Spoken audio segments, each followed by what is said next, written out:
सबसे बड़ी पहचान है इमारत की कि आप जाएं और आपको गुस्ल खाना साफ मिले। जहां शायर, मुसव्विर, अदीब जाएं तो आप भूल जाएं कि वो गुस्ल खाना साफ होगा। नफीस साहब ने कहा, शाह साहब के बारे में शेर सुनाया, वो शख्स धूप में देखो तो छाँव जैसा है, ये मिसरा था। शाह साहब जिस महफिल में जाते हैं तो चमकते हैं, तो मिसरे को तो यूँ होना चाहिए, वो शख्स छाँव में देखो तो धूप जैसा है, हर जगह चमकते हैं और बिखेरी हुई हैं किरणें। ख़वातीन, मेरे बुज़ुर्ग ने मुझसे कहा था कि जिस महफिल में जाएं सिर्फ ख़वातीन कहें, क्योंकि हजरात तो वहाँ होंगे ही। मुनव्वर ने हजरात कहा खाली। शाह साहब 2008 मरी में एक एग्रीमेंट हुआ जरदारी साहब और नवाज शरीफ के दरमियान। 2008 में इफ्तिखार चौधरी के लिए एक जुलूस निकाला गया वकीलों का। 2008 में इफ्तिखार चौधरी हट गए। 2008 में मुशर्रफ साहब की छुट्टी हो गई।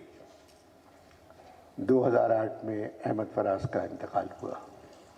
2008 में अहमद शाह साहब आर्ट काउंसिल के सदर हुए और अब तक हैं। उन तमाम बड़े लोगों से ये बड़े हैं क्योंकि 2008 से अब तक है। ये कमाल है। अल्लाह ताला ने पैदा ही होशियार किया था, अब और होशियार हो गए। एक दिन बेगम साहिबा आई मेरे पास शाह साहब के साथ, तो शाह साहब मोहब्बत से गुल कहते हैं, कभी जान कहते हैं, गुल भी कहते हैं। तो थोड़ी सी परेशान थी, तो मुझसे कहने लगी कि अनवर एक बात बताए, शाह साहब बैठे हुए, ये हैं कैसे? मैंने कहा गुल जाने न जाने, गुल ही न जाने, बाग तो सारा जाने।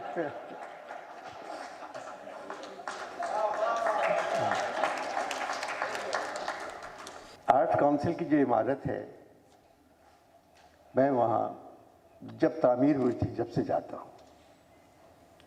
उस इमारत में फैज साहब भी रहे, सादक़ैन साहब भी रहे, मतलब कौन नहीं रहा उस इमारत में। मगर उस इमारत की हालत भी वैसे ही हो गई थी जैसे बुज़ुर्ग मुसव्विरों की या शायरों की या अदीबों की होती है। कोई चीज़ सीधी नहीं थी। कहीं जाते हुए इस इमारत की सीढ़ियों पे घुसते हुए डर लगता था। एक तो सबसे बड़ी पहचान है इमारत की कि आप जाएं और आपको गुस्ल खाना साफ मिले। जहां शायर, मुसव्विर, अदीब जाएं तो आप भूल जाएं कि वो गुस्ल खाना साफ होगा। मगर 2008 से लेके अब 20 आ गई, शाह साहब वहाँ मौजूद हैं और जो काम इन्होंने किया है, मेरी दुआ है कि वो काम कराची में रहकर गवर्नर और चीफ मिनिस्टर को करना चाहिए। इन्होंने उनका हुलिया बदल दिया आर्ट काउंसिल का।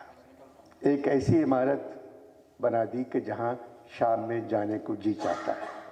आप यकीन नहीं करेंगे, उस इमारत में एक आर्ट स्कूल है जहाँ इस वक्त 250 बच्चे मुफ्त पढ़ रहे हैं।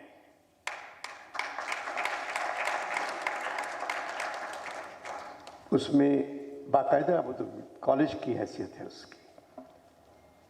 वहाँ डांस के क्लासेस होती हैं, वहाँ पेंटिंग की बात की, वो पेंटिंग सिखाई जाती है। उर्दू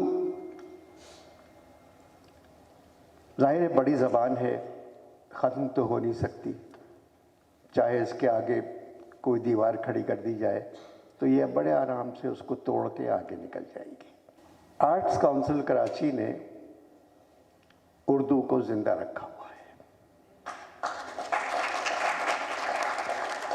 मगर शाह साहब से मेरी एक गुजारिश है कि अब हम लोग उस उम्र में हैं कि अब हम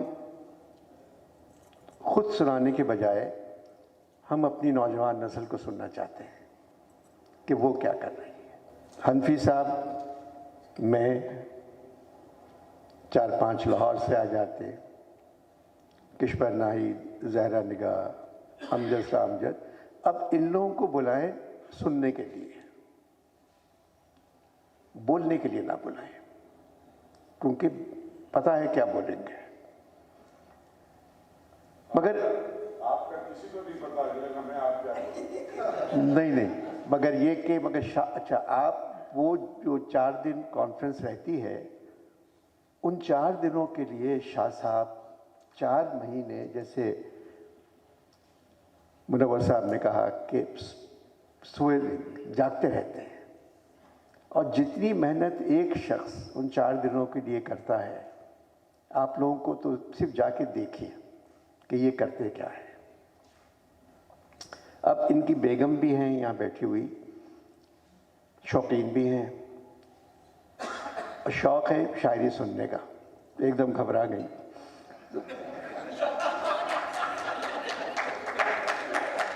अच्छी मौसीक़ी सुनने का है, क्लासिकल गाना सुनते हैं। मेरे यहाँ जब आते हैं तो खुद ही कहते हैं कि तुम विलायत खां लगा दो या केसर बाई लगा दो या रोशन आरा सुना दो। इतने बड़े 3 करोड़ के शहर में एक इमारत है यहाँ जिसका नाम आर्ट काउंसिल है, उसको एक आदमी चला रहा है। सामने एक और इमारत है, तोला कह गया, नापा, तो बहुत पैसा मिलता है सरकार से उसको। वहाँ भी होते हैं, बहुत अच्छी बात है कि वहाँ भी खेल हो रहे हैं, वहाँ भी म्यूज़िक होती है, सिलसिला जारी है। आर्ट काउंसिल में इस वक्त 3 थिएटर बन गए, एक ओपन एयर है, एक तो पुराना थिएटर है, एक और नया बना है। इस दफ़ा जो आर्ट काउंसिल में कॉन्फ्रेंस हुई, उसमें सिर्फ उर्दू पे बात नहीं हुई, उसमें पंजाबी अदब पे भी हुई, बलूची पे भी हुई, सिंधी भी हुई, पश्तो पे भी हुई। ये एक इंटरनेशनल फोरम बन गया है, और सराइकी भी।